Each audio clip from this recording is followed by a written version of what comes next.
Welcome to the Folktale Project. This is Dan Schulz. Today we have our final North American folktale of the week, and this one as well comes from Myths and Legends of the Great Plains. This story is not a Cherokee story, but rather it is a story from the Arikara tribe.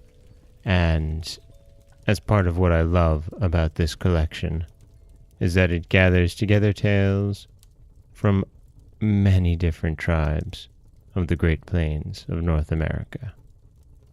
This is Legend of the Corn. The Arikara were the first to find the maize. A young man went out hunting. He came to a high hill. Looking down a valley, he saw a buffalo bull near where two rivers joined. When the young man looked to see how he could kill the buffalo, he saw how beautiful the country was. The banks of the two rivers were low, with many trees. The buffalo faced north, therefore he could not get within bowshot of him.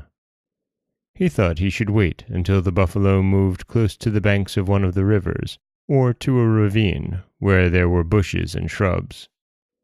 So the young man waited. The sun went down before the buffalo moved. Nearly all night the hunter lay awake. He had little food. He felt sorry he could not reach the buffalo. Before the sun rose, he hurried to the top of the hill. The buffalo just stood where it had, but it faced the east. Again, he waited for it to move. He waited all day. When the sun went down, the buffalo still stood in the same place. Nearly all night the young man lay awake. He had very little food indeed.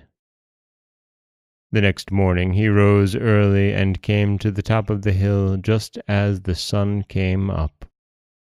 The buffalo was still standing in the same place, but now it faced south. He waited all day. Then the sun went down.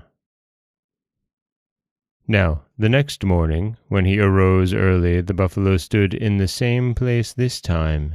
It faced the west. All day the young man waited, but the buffalo did not move. Now the young man thought, "Why does the buffalo not move?" He saw it did not drink, did not eat, did not sleep. He thought some power must be influencing it. Now the next morning the young man hurried to the top of the hill. The sun had risen and everything was light, and the buffalo was gone. Then he saw where the buffalo had stood there was a strange bush. He went to the place. Then he saw it was a plant. He looked for the tracks of the buffalo. He saw where it had turned to the east and to the south and to the west. In the center there was one track. Out of it the small plant had grown. There was no track to show where the buffalo had left the place. Then the hunter hurried to his village. He told the chiefs and the people of the strange buffalo and of the plant. So all the chiefs and the people came to the place. They saw the tracks of the buffalo as he had stood, but there were no tracks of his coming or his going. So all of the people knew that Wakora had given this strange plant to the people. They knew of other plants that they might eat. They knew there was a time when each plant was ripe. So they watched the strange plant. They guarded it and protected it. Then a flower appeared on the plant. Afterwards, at one of the joints, a new part of the plant pushed out. It had hair. At first, the hair was green. Then it was brown. Then the people thought, "Perhaps this fruit is ripe." But they did not dare touch it. They met together, and they looked at the plant. Then a young man said, "My life has not been very good. If any evil comes to me, it will not matter." So the people were willing, and the young man put his hand on the plant and then on its fruit. He grasped the fruit boldly. He said to the people, "It is solid. It is ripe." Then he pulled apart the husks and said, "It is red." He took a few of the grains and showed them to the people. He ate some. He did not die. So the people knew Wakoda had sent this plant to them for food.